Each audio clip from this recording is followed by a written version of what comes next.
राधा स्वामी दाता दयाल की दया, राधा स्वामी सहाय, राधा स्वामी। जैसा कि आप सभी जानते हैं कि यह पुस्तक है अनमोल चरित्र और इसमें परम संत हजूर ताराचंद जी महाराज का जीवन चरित्र वृतांत है।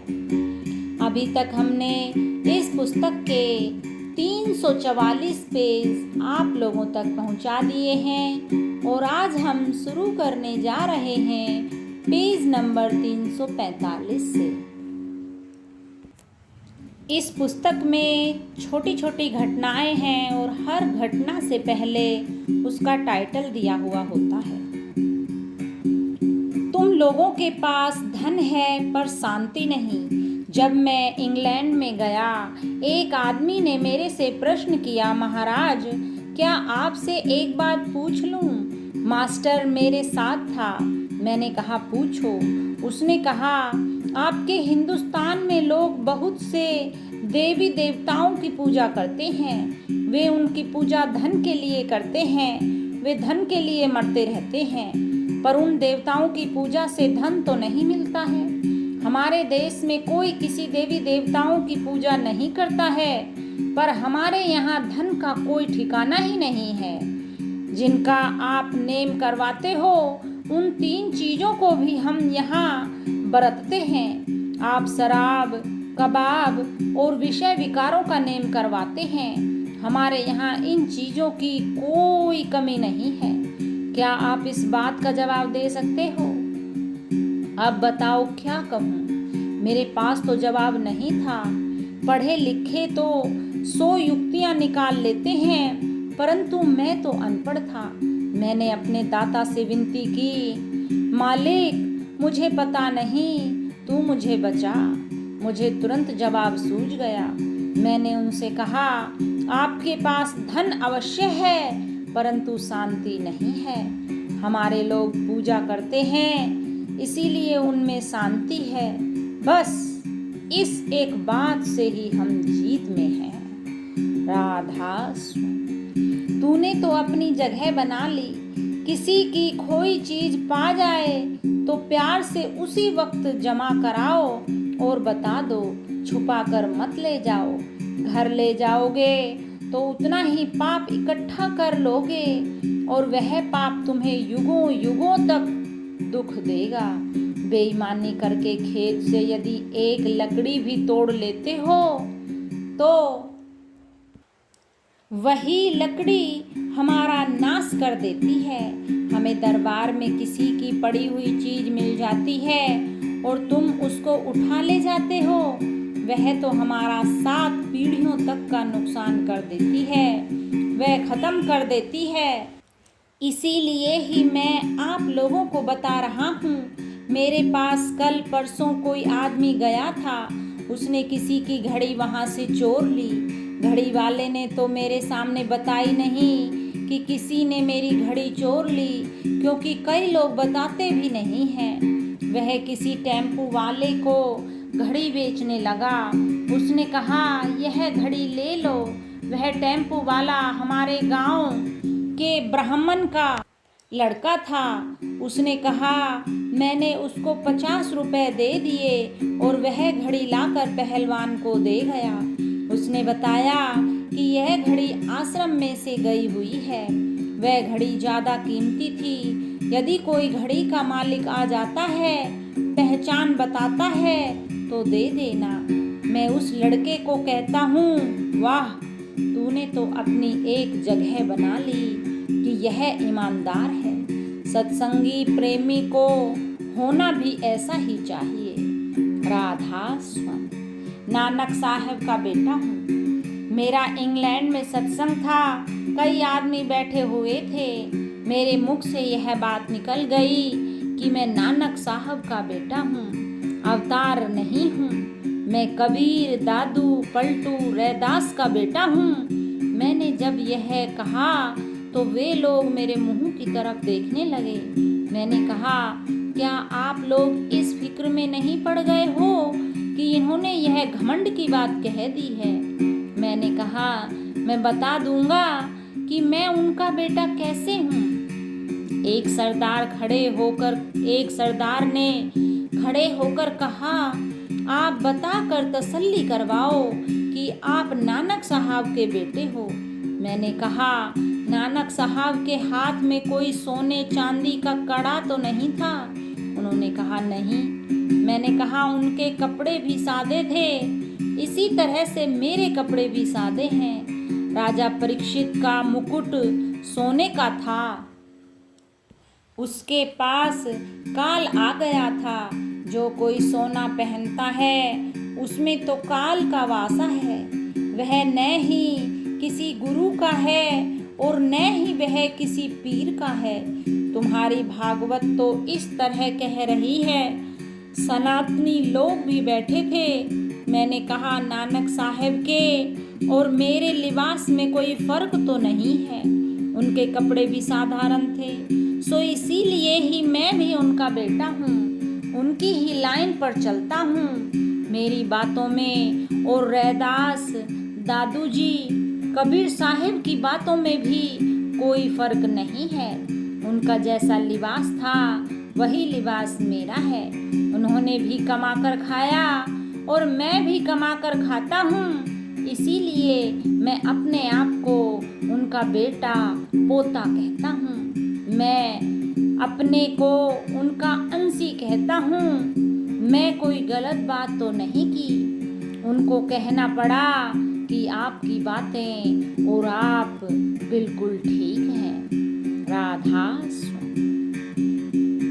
कनाडा में राम स्नेही की शिष्या का भ्रम निवारण। सच्चा और करनी का धनी संत कभी किसी को उलझाता नहीं है।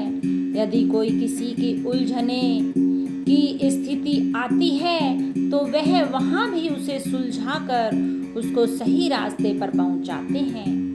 संत कहते आँखों देखी, दुनिया कहती कागद लेखी। संत कहते सुलझावन हारी, दुनिया कहती उलझावन हारी। मेरा कनाडा में सत्संग था। एक बड़ी अच्छी लड़की आई। उसने कहा, महाराज क्या मैं एक बात पूछ लूं?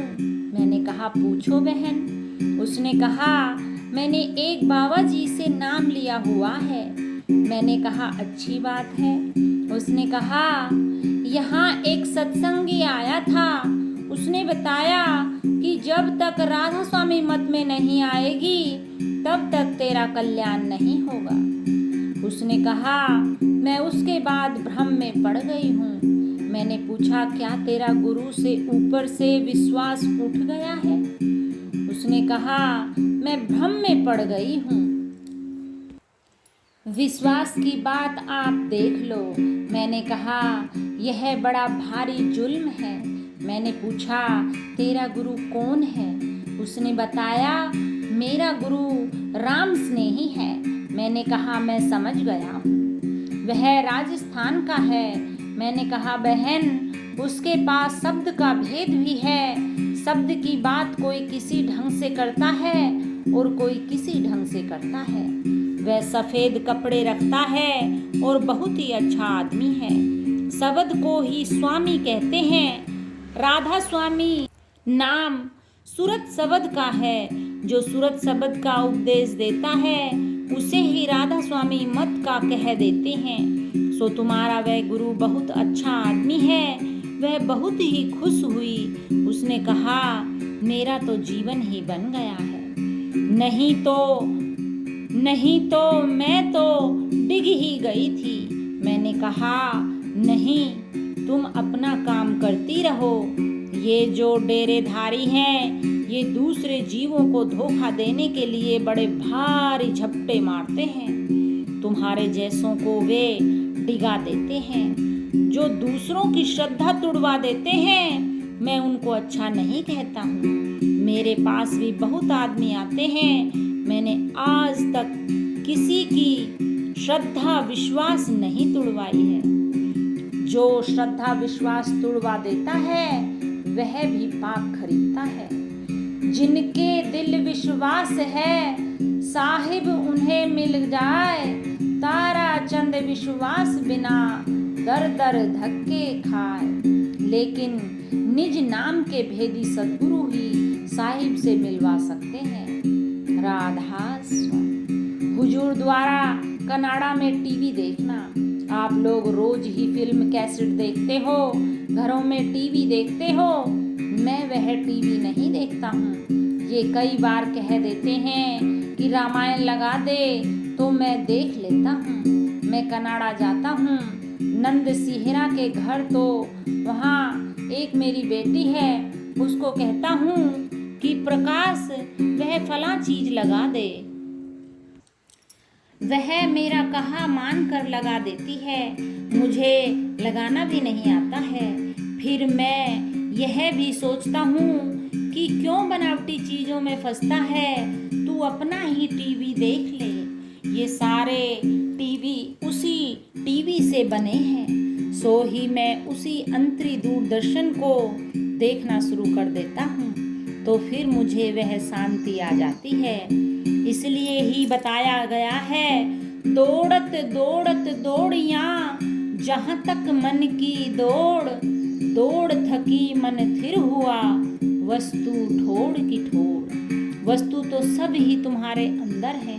तुम भागते दौड़ते रहे तो वह वस्तु नहीं मिलेगी, वह तो हमारे अंदर में ही है। राधा स्वामी। विदेशों में भी सत्संग की गंगा बहा दी। वैसे तो यह आश्चर्यजनक प्रतीत होता है कि एक अनपढ़ मनुष्य को विदेशी लोग आमंत्रित करें और दूर दूर के विदेशों से चलकर भारत जैसे देश के दिनोद जैसे पिछड़े गांव के चक्कर लगाएं।